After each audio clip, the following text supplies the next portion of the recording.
Sarah Quinn opened her eyes and saw nothing but darkness around her, and for a moment she thought she was still dreaming, but then the cold, hard floor under her hands told her this was real, and not a dream, and her breath came fast as she tried to remember what had happened before this. She remembered the cargo ship Aurora Dawn and the flashing red lights and the alarm that had screamed through the halls and the sound of metal tearing like paper, and then a sudden bright light and a wave of heat and pain, and after that there had only been black.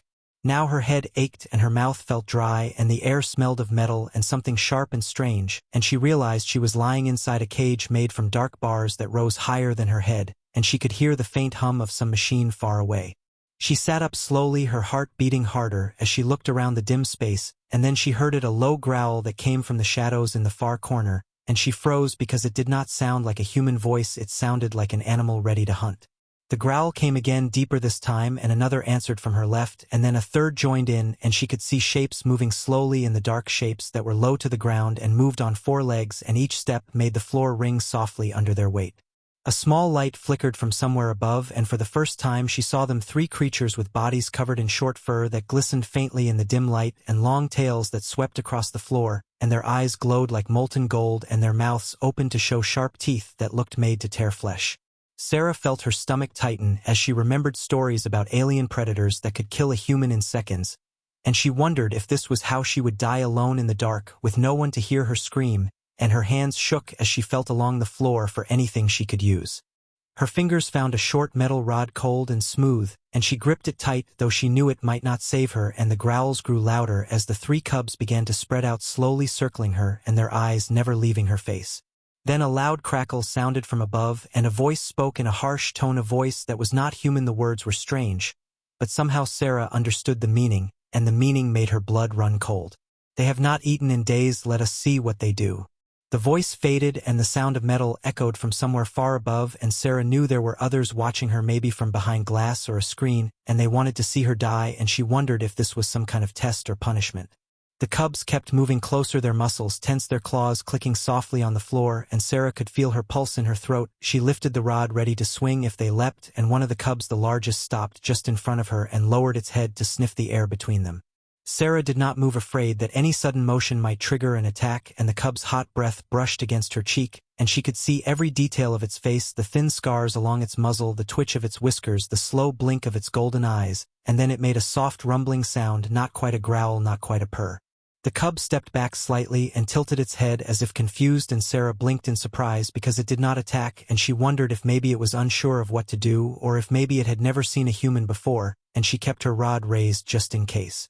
The other 2 cubs stopped as well, watching her with the same curious gaze, and Sarah's breath came in short, uneven pulls, as she realized they were not acting like starving predators and instead seemed to be waiting for something, and she thought maybe they were waiting for an order from whoever was watching. Up above there was the sound of voices speaking quickly in that same harsh language, and the tone was sharper now, like anger, and then metal groaned as somewhere a lock was released and a heavy door began to open, and Sarah's eyes darted toward the sound and her grip on the rod tightened. Cold air swept in from the doorway, carrying a smell of oil and smoke, and heavy footsteps echoed closer, and Sarah could not see who or what was coming, but she knew in her bones that whatever it was would decide if she lived or died in the next few minutes.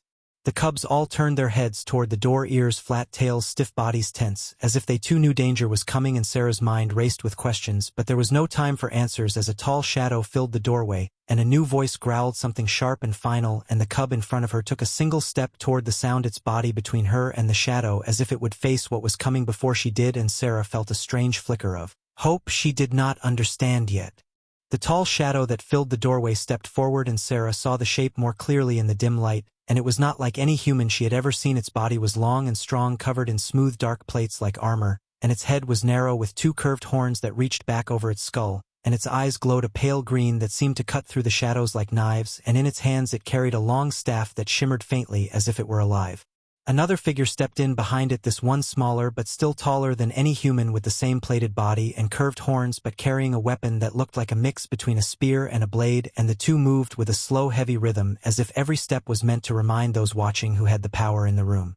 The cub in front of Sarah stayed where it was, its head low, its golden eyes locked on the taller figure, and the fur along its back bristled, while the other 2 cubs moved to either side, forming a loose half-circle around her, and Sarah felt her hands grow damp on the cold rod she held, and her breath came in short, sharp bursts that she tried to steady. The taller alien made a deep clicking sound from its throat and pointed its staff at Sarah, and then at the cubs and spoke in that same harsh language that Sarah could not fully understand, yet something in its tone told her exactly what it wanted, and the meaning made her chest tighten until she thought her ribs might break. It was trying to make the cubs attack her. The smaller alien moved closer, its weapon angled forward, and it jabbed toward the largest cub as if to push it toward Sarah, but instead of lunging at her, the cub twisted with sudden speed and snapped its jaws near the weapon, making the alien step back with a sharp hiss of surprise. The golden eyes of the cub glowed brighter now, and the other two cubs followed its lead, standing firm between Sarah and the armed figures. The taller alien hissed a command, and the smaller one tried again, jabbing the weapon harder this time, the sharp point glancing off the cub's shoulder. But the cub did not flinch. Instead it stepped forward, baring its teeth, and letting out a deep growl that echoed in the metal walls, and Sarah could feel the vibration of that sound in her bones. The two aliens looked at each other, their body language tight and angry, and then the taller one lowered its staff and took a step back, speaking quickly into a small device on its wrist, and Sarah had the sudden feeling that this was not the end but only the beginning of something worse.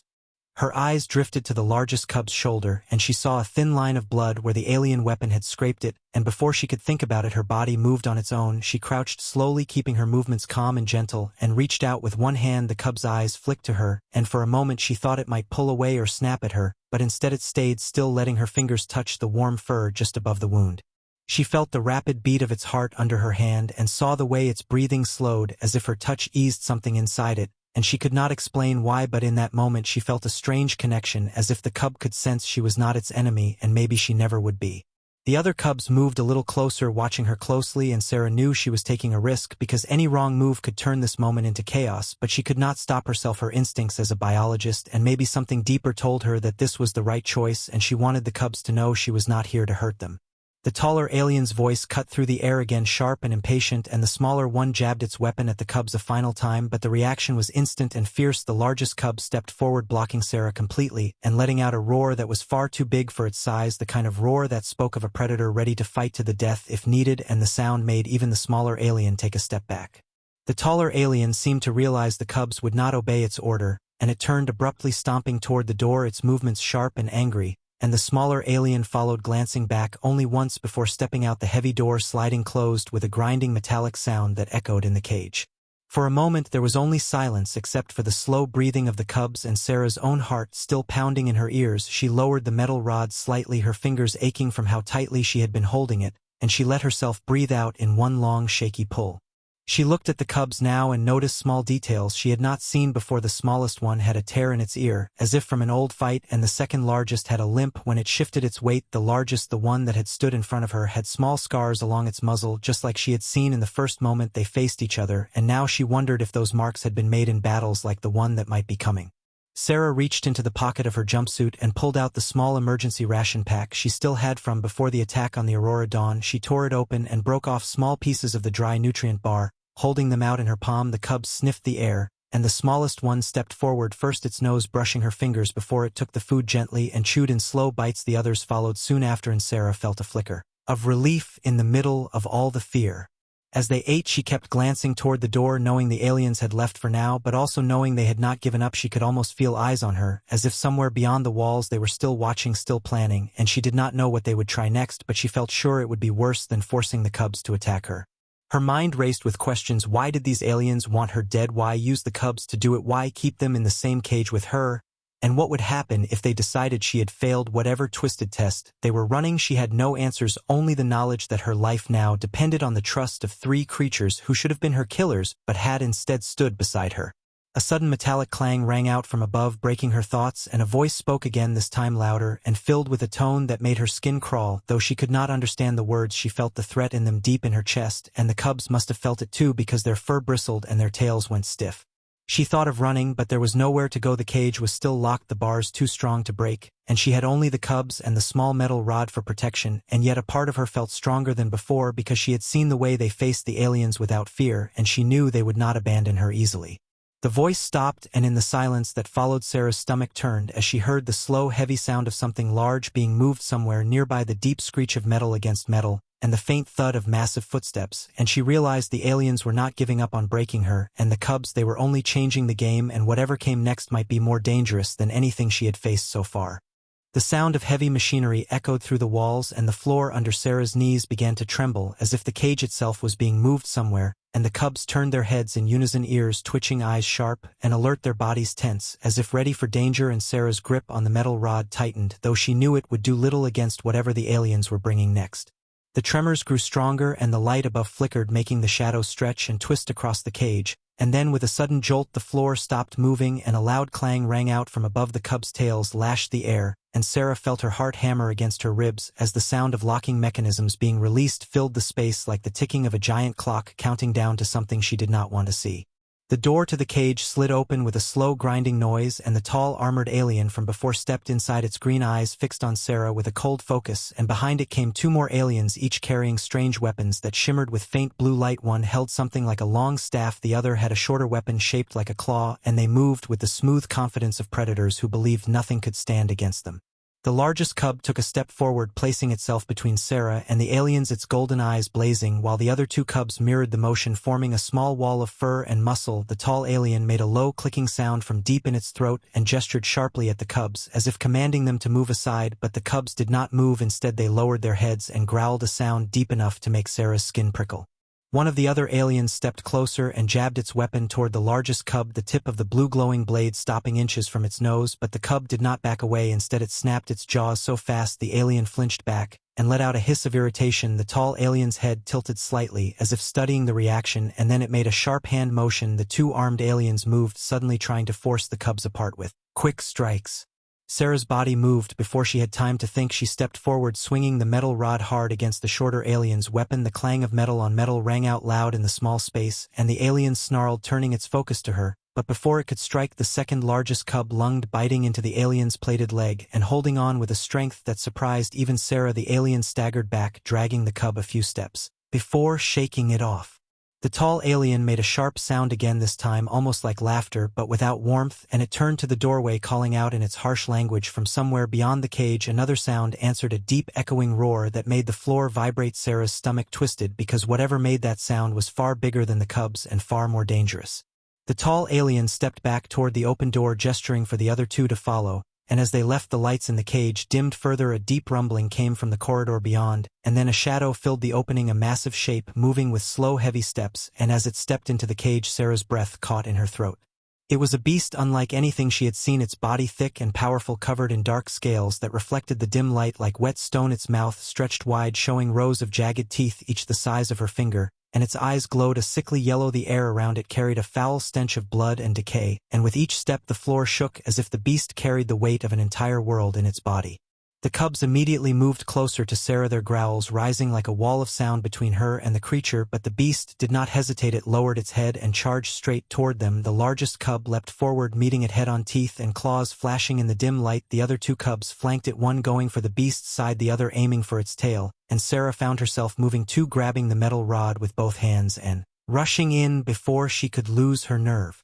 The beast swung its massive head, knocking the largest cub aside and sending it skidding across the floor, but the cub was back on its feet in a heartbeat, its golden eyes burning with fury. Sarah swung the rod hard against the beast's side, the impact jolting up her arms, but the scales were too thick to do much more than make it turn toward her, and in that instant the second largest cub leapt onto its back, clawing at the softer flesh between the plates of armor. The beast roared a sound that rattled Sarah's teeth and twisted violently, trying to shake the cub off its back, but the smallest cub darted in under its neck, biting hard at the exposed skin there, and the beast's roar turned into a bellow of pain. Sarah saw her chance and aimed the rod at the same spot, jabbing it in with all her strength. The beast thrashed again, slamming its tail into her side and knocking her breath out as she fell to the floor, gasping. Through the haze of pain, she saw the largest cub leap again, this time clamping its jaws around the beast's throat. The other two cubs clung on wherever they could, biting, clawing, tearing. The beast staggered, its roars growing weaker, and finally, with a last shudder, it collapsed to the floor, the weight of its body shaking the cage one last time before going still. Sarah lay there, breathing hard, the rod still in her hand, her body aching from the hit she had taken. The cubs gathered around her, one by one, the largest licking her arm as if checking she was still alive, and the smallest curling up close to her leg, their bodies warm against her skin in the cold air. Outside the cage, Sarah could see the tall alien watching through a narrow window, its green eyes unreadable. The other two aliens stood beside it, speaking in low tones, their words sharp and quick, and though she could not understand them, she knew they were not pleased the cubs had chosen to fight for her instead of against her. The tall alien raised its hand to the control panel and the door to the cage began to close again, sealing Sarah and the cubs inside with the fallen beast. The sound of the locks sliding into place echoed in the space, and she could feel the tension in the air heavy as stone. The cubs stayed close, their ears still twitching toward the door as if expecting another attack. Somewhere deep inside Sarah, a thought began to take root. She had survived the first attack and the cubs had made their choice, and maybe, just maybe, there was a way to turn this test against the ones who had said it. Maybe she could use the bond she was building with the cubs to find a way out of this place and back to freedom, and the more she thought about it, the more the idea stopped feeling impossible.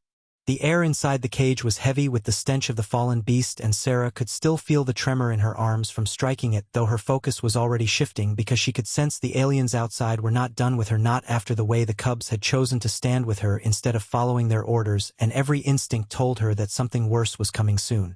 The largest cub sat near the body, its golden eyes still fixed on the door, as if daring anything else to enter. The second largest paced in tight circles, its tail lashing with agitation, and the smallest stayed pressed against Sarah's leg, as if it could draw comfort from her presence, and Sarah ran her hand slowly over its fur, trying to calm it, though her own heart was beating hard enough to make her chest ache. From beyond the cage there came a low mechanical hum, a sound that seemed to grow louder with every breath she took, and then a series of sharp clicks like massive locks being released, and the lights above dimmed until only faint strips of red glowed along the walls, casting long moving shadows that made the air feel even colder. The door slid open, not slowly like before but with sudden force, and a rush of stale air poured inside, bringing with it a faint metallic tang and a sound that was not footsteps exactly but something dragging across the floor, a deep scraping rhythm that sent a shiver down Sarah's spine. The cubs reacted instantly, ears flat, bodies low, their growls a steady warning in the dark. Then the source of the sound emerged from the black beyond the doorway, and Sarah's breath caught in her throat, because this was not like the last beast. This one was larger, its body covered in layers of thick plated armor that overlapped like the scales of an ancient reptile, each plate etched with deep ridges that caught the red light. Its head was wide and flat, with two forward curving tusks that jutted from its lower jaw, each as long as her arm and tipped in. Black like obsidian, its eyes glowed a dull red, and its movements were slow but powerful, the kind of slow that came from knowing nothing in its path could stand for long. The aliens did not step inside this time. Instead they stood just outside the door, their green eyes reflecting the dim light as they watched, and Sarah realized this was no longer about making the cubs attack her now. It was about seeing if they would survive at all, and if she would survive with them.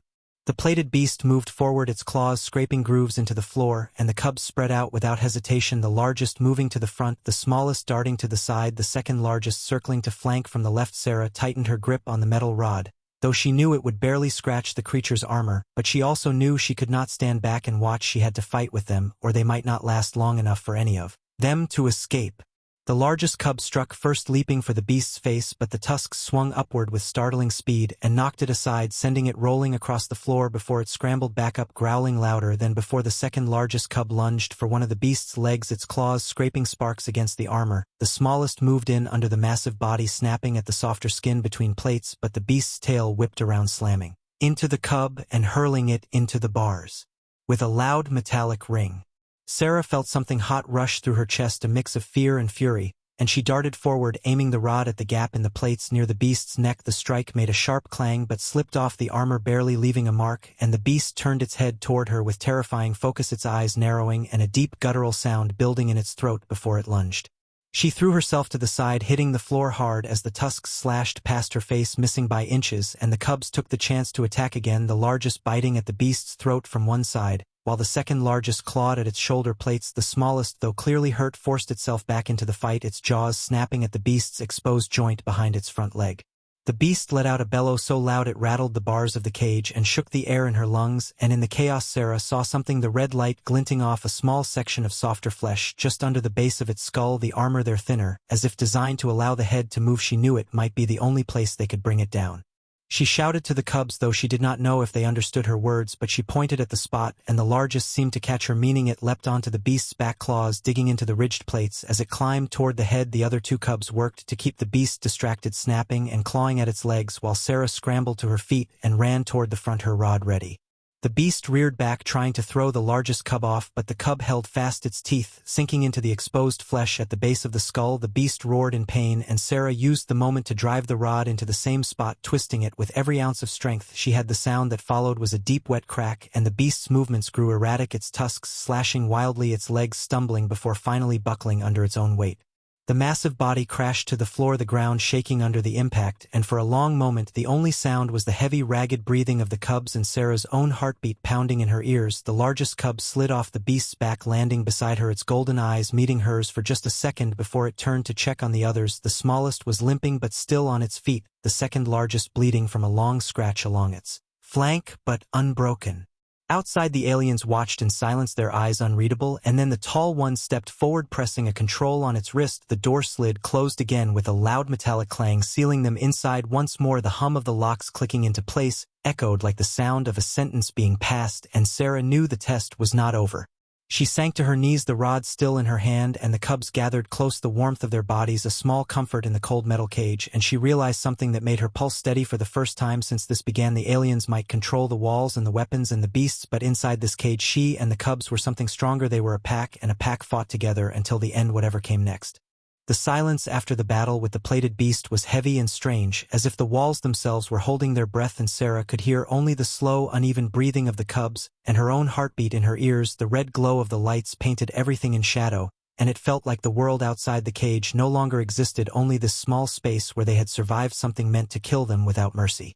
The largest cub stood closest to her, its golden eyes watching her with a focus that made her chest feel tight, not with fear but with something else, something like trust. The second largest lay near the corner, licking at the bleeding scratch along its side, while the smallest curled itself against Sarah's leg, shivering slightly from the cold and from the pain of its limp, and she lowered herself slowly to the floor, letting her back rest against the bars.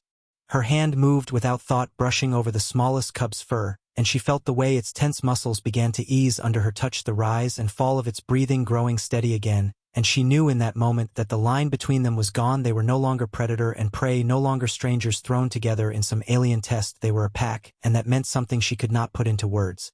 From beyond the walls came faint sounds of the aliens speaking in their sharp language, the tone low and fast as if they argued over what to do next, and Sarah tried to read their meaning through the rhythm of the voices. Though she could not understand the words, the tone carried frustration, maybe even unease, and she wondered if the way the cubs had chosen her over them had made them question their control. She reached into her pocket, pulling out the last crumbs of her emergency rations, and broke them into 3 uneven pieces, holding one to each cub. The largest sniffed at the food before taking it gently from her hand. The second largest accepted its share with a low rumble, almost like a purr, and the smallest took the last piece and then stayed pressed against her side as if the food was less important than her warmth. The warmth between them was real in the cold air, and Sarah found herself leaning into it because she knew the aliens would not leave them in peace for long. Every test so far had been harder and more dangerous than the last, and each one seemed meant to push them toward breaking, either in body or in loyalty, and if that happened they would all be finished. The second largest cub lifted its head, suddenly ears twitching toward the ceiling where a faint vibration began to hum through the metal, a sound so low Sarah could feel it more than hear it. And then the floor under them shifted just slightly enough to know the cage was moving again, being carried somewhere deeper into this alien place. The cubs stayed close to her, their tails brushing her arms and legs as if making sure she stayed within their circle. As the movement stopped, a narrow hatch in the ceiling opened and a thin beam of white light cut through the red glow, dropping something small onto the floor near the body of the fallen beast. Sarah saw it was a container no bigger than her hand, and as she reached for it, the smell hit her strong and rich, the smell of fresh meat. The cubs reacted instantly, eyes bright with hunger, but they did not fight over it. Instead they looked to her first, waiting as if for permission, and that simple act made her throat tighten because it was proof they saw her as one of them. She split the meat into 3 small piles. Though her hands shook from the cold, the cubs ate quickly but not without glancing up at her between bites, and she knew that whatever strange plan the aliens had started with it had turned into something else now, because the cubs were no longer weapons pointed at her, they were shields standing beside her, and if the aliens saw that, it could make them desperate. When the hatch closed, the light vanished, leaving only the red glow again, and Sarah leaned back with the cubs around her, the largest resting its head across her lap, the second largest lying at her right side, the smallest still against her left leg, and in that moment she let herself believe they might have a chance, because the bond between them felt like a wall nothing could break. A metallic clank from beyond the bars shattered that brief calm, and the door slid open. The tall alien commander stepped inside, this time alone, its green eyes fixed on her as it walked slowly to the center of the cage, its armor catching faint reflections from the light. Sarah stayed seated, her hand resting on the largest cub's back, feeling the muscle there tense but not yet ready to spring. The alien crouched down until its eyes were level with hers, studying her in silence, and then it spoke in its harsh language, its voice lower now, almost measured. And though she could not understand the words, she thought she could feel the meaning. It was not a direct threat this time, but something more like an offer, or maybe a challenge. The way its eyes shifted to the cubs and back to her told her they were at the heart of whatever choice it was trying to force. She shook her head slowly, and the alien's eyes narrowed before it rose to its full height again, its body language turning sharp. It tapped the control on its wrist, and the wall opposite the door split open, revealing a long dark passage beyond, cold air rushing and carrying the sound of distant machinery, and faint animal cries. The alien stepped aside, gesturing for her and the cubs to go through. The cubs rose as one, their bodies low and alert, their eyes never leaving the alien, and Sarah stood with them, the rod still in her hand, and she realized that whatever waited in that passage was the next step in this cruel test, but now she would face it as part of a pack, and that thought gave her the smallest spark of courage. As they stepped into the dark together, the alien watching from behind with its unreadable green gaze. The dark passage stretched out before Sarah and the cubs like the throat of some great metal beast, and the only light came from thin strips along the floor, glowing a dull yellow, just bright enough to see the walls curve inward overhead, as if the corridor had been designed to press down on anyone who walked it. The air smelled faintly of oil and hot metal, and every sound they made seemed to echo far ahead of them. The cubs moved in a loose formation around her, the largest in front, its head low, eyes scanning every shadow, the second largest at her side, close enough that she could feel the heat of its body, and the smallest behind her, its tail brushing her leg every few steps, as if to remind her she was not alone. Sarah kept the metal rod in her right hand, her knuckles white against its cold surface, while her left hand brushed the wall to keep her balance. From somewhere ahead came a faint hum, growing louder with each step until it became a steady vibration under their feet. The cubs slowed their pace, ears flicking toward the sound, and Sarah's breath grew shallow because she knew the aliens would not guide them anywhere without a reason, and whatever was ahead might be worse than any beast they had faced so far. The corridor widened suddenly into a large circular chamber with a high ceiling, and in the center stood a raised platform surrounded by strange machines, their surfaces smooth and silver with glowing blue symbols running along their edges. Tubes and wires connected the machines to the walls, and the air here was warmer, almost suffocating. The hum was loudest here, making the floor tremble ever so slightly. Two aliens waited on the far side, both armed, one holding a long staff weapon, the other carrying something like a wide-bladed spear. Their eyes followed Sarah and the cubs as they stepped into the chamber, and Sarah could feel the tension in the air like the moment before a storm breaks. The largest cub growled low in its throat, a sound that made the smaller alien shift its stance and tighten its grip on its weapon. The taller alien spoke in that harsh language, gesturing toward the platform, and then at her. The meaning was clear. They wanted her to step onto it. Sarah hesitated, scanning the machines around them, each one humming softly, the blue symbols shifting like liquid light, and she realized the platform might be a transport device, maybe leading to another part of this place, or maybe somewhere far worse. She glanced at the cubs, and the largest looked up at her, as if waiting for her decision. She took a slow step toward the platform, the cubs moving with her, their claws clicking softly against the floor. The aliens did not move to stop them, but their weapons stayed ready, their eyes sharp and cold. When Sarah's foot touched the platform, a sudden burst of light flared from the machines, the blue symbols racing faster, the hum rising to a sharp whine. The cubs tensed, their ears flat, but did not back away. Then, without warning, the air around them shimmered, and the walls of the chamber blurred as if melting away. In an instant they were somewhere else. The light faded, and Sarah found herself standing in a wide open space with a ceiling so high she could barely see it, and rows of cages lining the walls, each one holding strange creatures, some snarling, some silent, their eyes following her every movement. The smell here was thick with fear and metal, and something sharp like burned air. The cubs stayed close, their growls rising as they scanned the cages around them, and Sarah's eyes caught on a large open archway at the far end where faint red light spilled, and she knew instinctively that was a way out, or at least a way to something beyond this prison, and she started toward it, moving quickly but keeping low, the cubs flanking her on either side.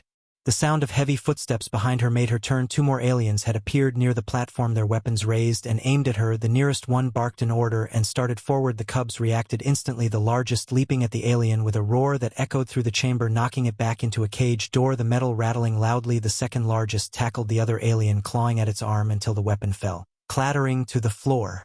Sarah grabbed the fallen weapon, not knowing how to use it, but holding it tight as she ran for the archway, the smallest cub racing ahead of her, its body low to the ground, the other two breaking off from their fights to follow her. The aliens were shouting now, their voices sharp and urgent, more footsteps pounding from behind. She reached the archway and found herself in a narrow hall lined with pipes running along the walls. The air here was hotter and carried the scent of smoke. The cubs ran ahead, weaving through the shadows. Sarah followed, glancing back only once to see the tall alien commander entering the hall behind them, its green eyes locked on her, its pace steady, and sure, like it already knew there was nowhere she could run that it could not follow. The hall bent sharply to the right, opening into a wide chamber filled with stacked crates and containers, some glowing faintly, as if holding power cells, others marked with alien symbols. She could not read. The cubs darted between the stacks, moving toward another door on the far side. Sarah followed, but the sound of the commander's footsteps grew louder, and then a sharp hiss cut through the air, a beam of bright energy striking the wall just inches from her head, showering her with sparks. She ducked behind a crate, the cubs crouching low beside her. The commander's voice rang out in the alien tongue, calm and commanding, and she realized it was not firing to kill, not yet. It was hurting them, trying to push them toward a place it wanted them to go. She glanced at the door ahead and saw a small panel beside it with blinking lights and a slot that looked like it needed some kind of key. Before she could think of a plan, the smallest cub darted forward, clawing at the panel. Sparks flying, the door hissed and began to slide open. The commander shouted something and broke into a run, but Sarah and the cubs slipped through the gap before it could close, the door sealing behind them with a heavy clang. They were in another corridor, but this one was different. The walls here were plain, unmarked, the air cooler and filled with the faint hum of engines somewhere below, and at the far end Sarah saw something that made her chest tighten. With a surge of desperate hope, a small escape pod docked to the wall, its hatch open, the dim light inside promising a chance at freedom. The cubs saw it too and sprinted toward it, their claws clattering against the metal floor. Sarah ran after them, the sound of pounding footsteps behind her growing louder. The commander was coming fast. She reached the hatch and shoved the cubs inside one by one, the largest turning to face the hall, as if ready to defend her to the last second. Sarah scrambled in after them, hitting the control panel beside the hatch. The door slid shut just as the shadow of the commander reached it, green eyes flashing through the narrowing gap, and then the locking bolts slammed into place. The pod's engines roared to life, vibrations running through the floor as it disengaged from the wall. The view outside the small window shifted as the pod shot away from the alien structure, stars spinning past, and Sarah sank into the seat. The cubs pressed close around her, their bodies warm against her as the black of space stretched out before them. The pod shook as it flew through the dark of space, its small engines straining against the pull of the alien ship behind them. The stars outside streaked past like silver rain, and Sarah gripped the arm of her seat, feeling every vibration in her bones. The cubs huddled close to her, their yellow eyes wide, not with fear but with alert focus, as if they knew the danger was not over yet. From the small round window she saw the alien ship growing smaller in the distance, but its lights were shifting, brightening, and she realized they were launching something after them, a dark shape separated from the main body of the ship, gliding silently through space before its engines flared to life, sending it straight toward them. The cubs saw it too, the largest growling low and deep, the smallest pressing against her legs. Sarah turned to the control panel in front of her, its surface covered in symbols. She could not read. Her fingers hovered over the buttons, searching for anything that might make the pod go faster or hide them from the tracker. She pressed a blue button, and the pod lurched forward, the stars outside spinning as the craft changed direction, but the dark shape behind them turned too, matching their path like a predator following its prey. The air inside the pod grew warmer, and Sarah wiped sweat from her forehead, her mind racing. She thought of the humans back at the station, far away from here, unaware of the danger coming toward them. If the aliens caught her, they might learn where the humans were hiding. The cubs seemed to sense her worry, the largest placing its massive head in her lap, the smallest letting out a soft whine that sounded almost like a question, and she realized they were waiting for her to decide what to do. She remembered the crates in the alien chamber glowing with energy cells and wondered if the pod had something similar hidden inside. She reached under the seat, and her fingers brushed against a small panel. She pulled it open and found a row of metal cylinders, each one humming faintly with stored power. Maybe they could be used to boost the engines, or maybe they could be turned into a weapon. The thought came unbidden, and it made her heart pound faster. The dark shape behind them was closer now, close enough that she could see the faint green glow of its weapons charging. The cubs shifted, their weight, muscles tense, ready to act, even though they could do nothing against a ship in space unless Sarah found a way. She scanned the control panel again and noticed a small lever hidden beside the seat. It had a symbol of a bright burst of light next to it. She had no idea what it did, but she thought of the cylinders under the seat, and an idea took shape in her mind. She pulled one of the cylinders free, feeling the faint vibration of power inside, and slid it into a narrow slot beneath the lever. The panel lit up with a sharp red glow, and the hum of the pod's engines rose in pitch. The largest cub growled louder, its gaze fixed on the approaching ship. Sarah took a deep breath, her fingers gripping the lever, and with a sharp pull she slammed it forward. For a moment nothing happened, and then the space around the pod exploded with light, a blinding flash that filled the small cabin, and through the window she saw the pursuing ship veer sharply away, its engines sputtering, the light fading quickly but leaving behind a shimmering trail in the darkness like the wake of a ship in water. The alien craft slowed, its weapons dimming, and Sarah felt the pod surge forward, gaining precious distance. She knew the blast would not stop them for long, but it bought them time, and sometimes time was all a person needed to turn a hopeless fight into a chance for survival. She glanced at the cubs and saw something in their eyes that made her chest tighten, not fear, not confusion, but trust, pure and fierce trust. They believed she could lead them to safety, and she could not let that belief be broken. Hours passed, or maybe only minutes. Time was strange in space, the stars unmoving, the black endless. Finally a faint blue light appeared ahead, growing brighter with each passing moment until it filled the window. Sarah recognized the shimmer of a planetary atmosphere, and her heart leapt. They could hide there, maybe even find help if they were lucky. She angled the pod toward the light, the controls shaking in her hands as the small craft began its descent. Heat built around them, the hull glowing faintly red as they tore through the upper atmosphere. Clouds streaked past in white and gray. The cubs crouched low, their bodies braced against the floor, the roar of re-entry filling the cabin. Sarah kept the nose of the pod steady, eyes locked on a stretch of green and brown far below, a wide forest cut through by a winding river. It looked untouched, wild, and perfect for hiding. The pod slammed into the trees, breaking branches with a deafening crack before sliding to a halt on soft earth. The sudden silence after the crash was almost shocking. Sarah unbuckled herself and checked the cubs, all three shaken but unharmed. The largest sniffed the air, ears swiveling. The smallest bounded toward the hatch as if eager to explore. She opened the door and stepped out into cool, fresh air, the smell of leaves and damp soil filling her lungs. It felt like freedom. They moved quickly away from the crash site, Sarah knowing the aliens might send search drones. The forest was thick, shadows dancing between the trunks. The cubs moved like ghosts, silent and sure, guiding her deeper into the green, until they reached a clearing where a large flat rock sat beside the river. Here they paused, the water clear and cold, the cubs drinking deeply, while Sarah knelt to splash it on her face, letting the tension drain from her for just a moment. That peace shattered when a deep rumble echoed overhead. She looked up and saw the dark shape of the alien craft breaking through the clouds, searchlights sweeping the forest. The cubs reacted instantly, the largest stepping in front of her, its back arched, teeth bared, the second circling to her left, eyes locked on the sky, the smallest pressing close against her legs as if anchoring her to the ground. The lights passed once, twice, and then locked onto their clearing, the sound of engines growing louder. Sarah's heart pounded, but she saw something else in the cubs' eyes now, not just trust but resolve. They would fight for her no matter what came from the sky. The largest roared a sound that shook the leaves, the second joined it, and the smallest added a high sharp cry. Together their voices rose into the air like a challenge.